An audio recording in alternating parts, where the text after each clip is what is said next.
Hey, what's up, everybody? It's Joe here again. I just want to show you a little look at what I've been working on the past few days. Kind of just been stocking up, getting ready for all the sicknesses that are going around. I don't know what's going on. The world's kind of going crazy right now. I'm just kind of getting ready. My wife's kind of been tripping out on me, but oh well. So basically, what I've been working on the past, well, yesterday and today, is I made myself a little plate here. As you guys might know, if you guys have read my bio at all or anything like that, you'll know that I'm a fabricator. So I'm a welder, do miscellaneous structures, fencing, all that good stuff. So I made myself a plate here. All it is just a chest plate, just to give myself some form of protection. There's the back of it. You can see where I beat on it with a hammer. All I really did was just cut it out roughly. It's a 1/4-inch plate. You can see I put a little radius on it. Hence the hammer marks, In fabricating, you learn that when you hit a piece of metal a certain way, it will move. So I curved it there, as well as here on the top. I curved it a little more to fit my chest. And I just cut it out roughly with my little set of torches there. Cleaned up the edges with the grinder, but basically today I'm gonna work more on this bottom end. It's not fitting me all that great, so I think I'm gonna go and take and radius these corners even more drastically. So I'll show you guys that here in a second. Alright guys, so I got it all marked out.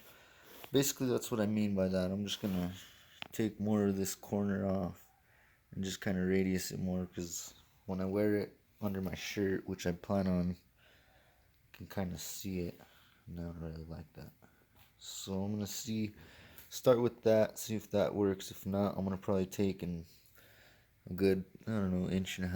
I'll probably take 1.5 inches or so off the bottom, because right now the whole actual plate itself measures 16 exactly, and I might have made it a little too long. I might want to take it up to like about 14.5, but we'll see. I'm gonna cut this real quick, and I'll be back in a little bit. One thing I did forget to say, guys, and I don't know how I forgot, but gloves. Always wear gloves.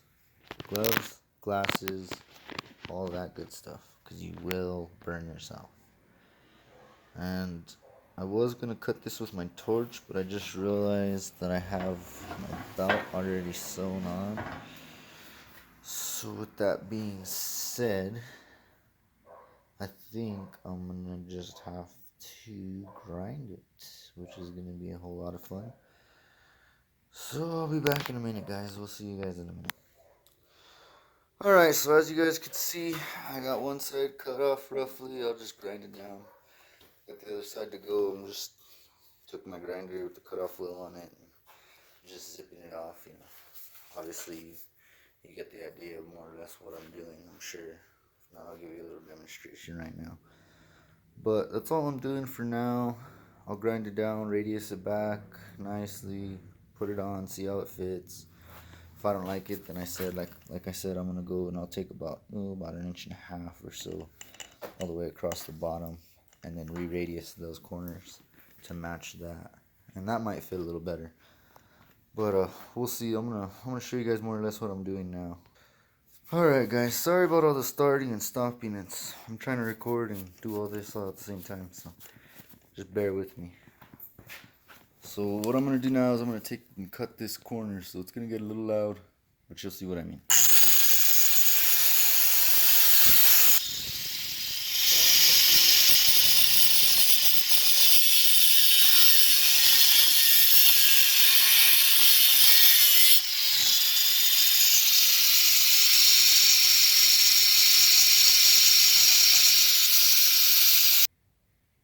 Alright guys, so I got it cut off.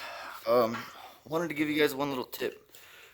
When you're using a grinder, because I see a lot of people using grinders on here, but I see them using them all different ways. And what I've always noticed, because I am a fabricator, I've been doing it for 4 years, you always want your grinder to shoot the sparks at you. And what I mean by that is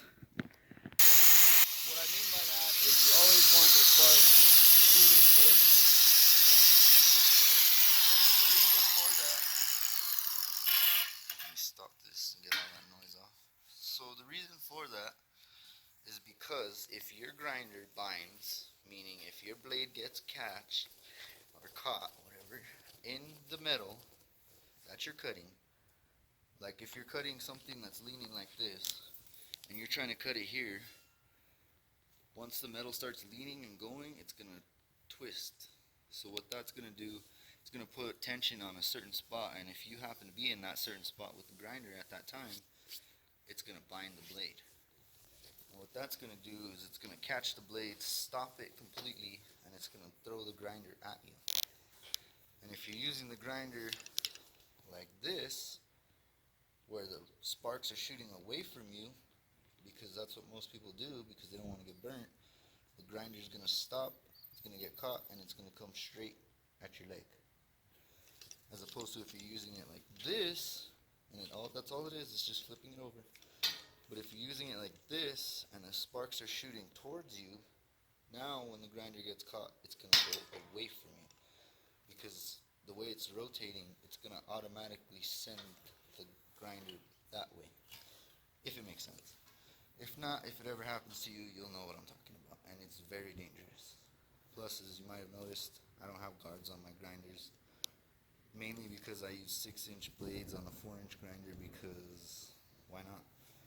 I mean, the 6-inch blades are the same price as the 4-inch, honestly. And to me, the 4.5-inch blades, you can't cut shit with. So I've always used 6-inch cutoff wheels on my 4.5-inch grinders, and they work perfect.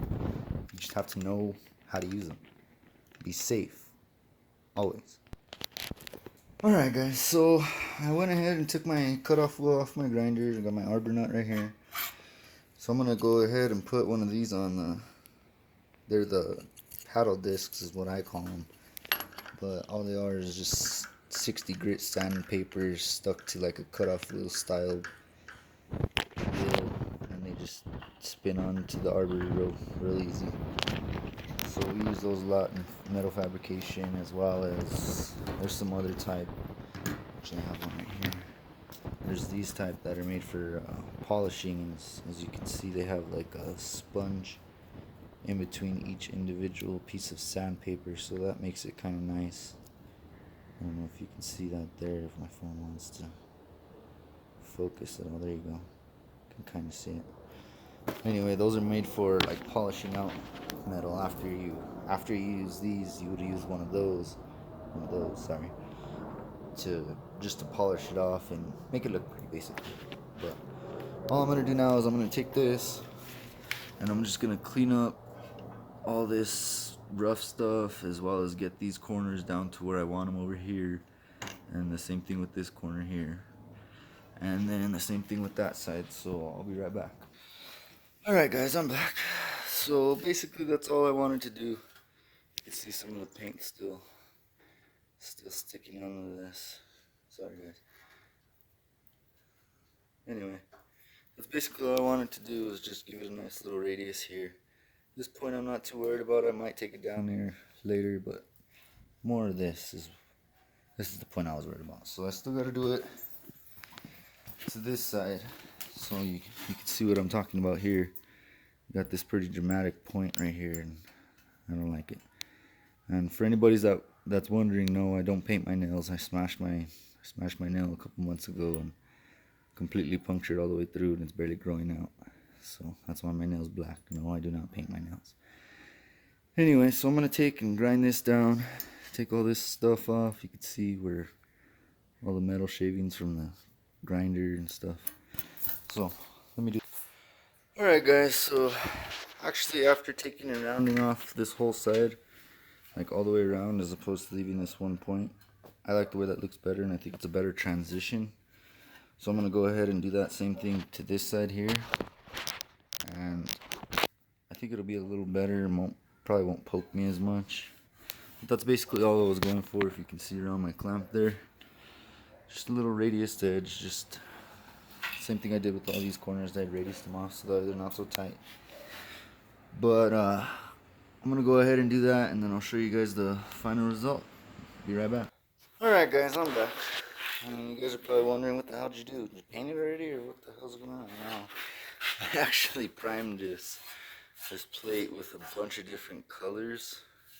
Just so as it gets worn, as it gets scratched, the white starts coming off. It's not just going to be plain metal under. So there's blue, purple, red, green, yellow. There's a bunch of different colors under it. So as it scratches, as it starts coming off, the white starts coming off, it'll actually start looking pretty cool with the different colors coming out. If it doesn't scratch all the way to metal, and if it does, well then, oh well. But I just basically did that as another form of protection, just so that way the metal doesn't rust. And then likewise, all I did on the other side was just some clear varnish. So I'm gonna go ahead and take this clamp off. Show you guys basically. If you go back in the video and look at the plate before and after, that's basically all I did. Was I just wanted to radius these corners here on the bottom, just because when I put it on, it didn't look right as I was wearing it. So you could definitely tell that I had something on. You can't see exactly what it is, but you could definitely tell that I had it on, and I didn't like that. I kind of wanted to be more of a concealed plate. So I'm gonna go ahead and try it on and see how it fits. I'll be back. Alrighty there guys, so I'm here inside. Just finished putting the plate on. Just wanted to show you guys more or less how I wear my plate. And the way I do that, sorry I'm trying to button my shirt with one hand here. It's not the easiest thing in the world to do, but it's not impossible. So basically the way I wear my plate, and what I meant by what I said earlier was you could see it, was this. So this is the way I wear my plate. Got my plate on under my shirt. No, obviously you can see it there. You can hear my ring hitting it. So basically earlier you could see the corners popping out here. And if you see the side view, you can't really see it. And usually I keep my shirt tucked in. But even with that being said, I don't mind keeping it untucked while I'm wearing it. So you can't see it at all. You can't tell I'm wearing it. All you can see is just my shirt. You can hear it there though. And let me tell you this. So I didn't make this plate to try and be Mr. Invincible or something. No. I made this plate. What are you doing, Cheech? Here's a little view of my bird. Cheech is my little conure. He's in his cage right now because he's being an asshole. He's trying to bite me. Anyway, back to this point. I didn't make this plate to try and be Mr. Invincible, Mr. Impossible or something. No. I made this plate for simple protection. You know, I live here in the city, so more likely the thing that I'm going to be getting shot at by is going to be a pistol. It's not going to really be a high-power rifle. And if that's what you're worried about, you know, you're going to need something more than just what I made here. So what I would consider there is some A500 plate or something similar to that, because 1/4 inch mild steel, which is what this is not going to be adequate at all. So with that being said, I did not make this chest plate, is what I'm calling it, to try and be Mr. Superman. No, I made it for mere protection. Simple strategy, and the fact that if I'm going to be getting shot at, I at least want some form of protection, right? So if I'm going to have some form of protection, it might as well be what I know how to make, because I'm not going to go out and spend $500, $600 on a plate and a chest carrier and all that other shit, because they are expensive. So right now I would consider this low level 3, possibly even level 2, but you know, compare that to going out with nothing. I'll take my chances with the 1/4 inch plate. You know, you see people hide behind more ridiculous things all day long. Car doors, trash can, stuff like that. That might stop a bullet, yeah, a low powered one. But talking about 5.56 or 7.62, something like that, those are gonna be flying right through even 3/8 plate, and that's mild still. So that's why I highly recommend, if you're trying to go full ballistic armor, buy you some A500 plate, buy you proper manufactured plates. Don't make your own. I simply did because it was the spare of the moment. I had some extra plate laying around. I have my torches. I know how to do it. So might as well. But don't take this as oh, I'm gonna go and copy this guy. No, that's not what I'm trying to do. I'm just trying to simply show you and entertain you, and show you how I do things. If I'm tight on money at the time, then yeah, I'll improvise.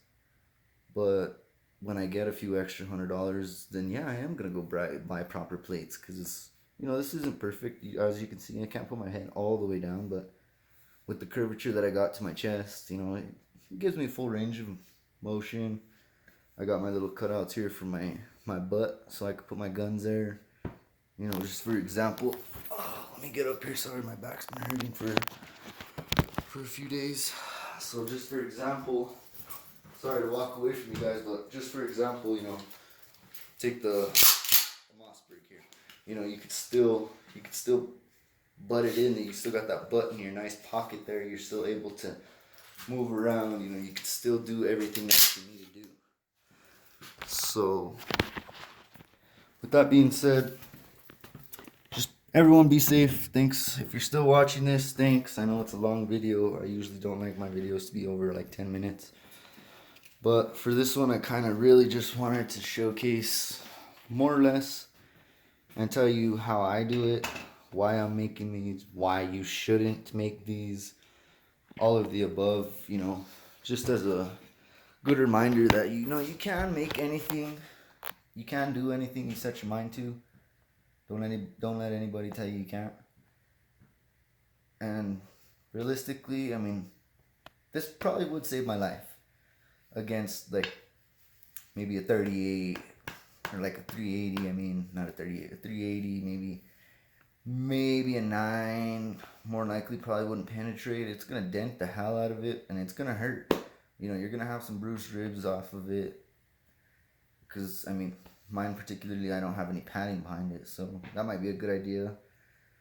As well as, there's many other options than just mild steel. I could have went with ceramic. I could have went with making it out of fiberglass. There's tons of videos on YouTube now that show you how to make them out of fiberglass welding blankets, and there's even people trying to make them out of milk jug containers and stuff like that. But realistically, your best bet is gonna be going out and buying your own tactical gear from a reputable manufacturer, for the simple fact of it's your life. Your life's depending on this equipment.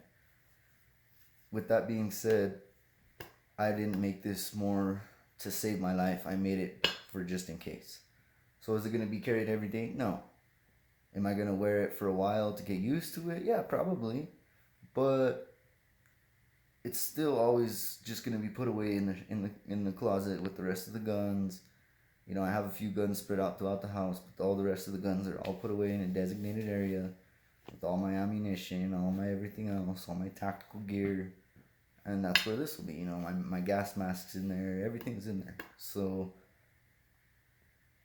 that's pretty much where this will stay. And if I do happen to come into some extra cash, yeah, I probably will buy another plate. I probably will buy a real, level 4, something that's gonna last, or at least a sheet of A500, because then after that I could just make my own plates. But with that, I'm just gonna end this video. Thanks for sticking around this long. Thanks for listening to me rant for a while. It's always fun. But just wanted to let everyone know, like, comment, subscribe. Let me know what you guys want to see. I know I do a lot of different stuff. As you can see, I paint. There's some of my paintings around in this room. This is my office. I do a lot of fabrication. I do a lot of just general construction. So if that's the thing you guys want to see, let me know, and I'll I'll get a better camera, you know, some better footage of me actually building stuff. Got a few jobs coming up, so I can record those. And as far as that, I mean, I have all my zoo here at the house, so if you guys want to see more of them, you know, I showed you the conure and the bunnies there earlier. But I mean, we have the snakes, we have the leopard gecko, we have 6 dogs, 5 cats. I mean, we have a ton of animals. So if you want to see more of them, just let me know. You know, I also do a lot of gardening, so if you want to see me doing any of that, let me know. Just whatever you guys feel like you want to see me doing, just comment down below, and I'll see if I can't get to it in the near future. And thanks for watching. Have a good day.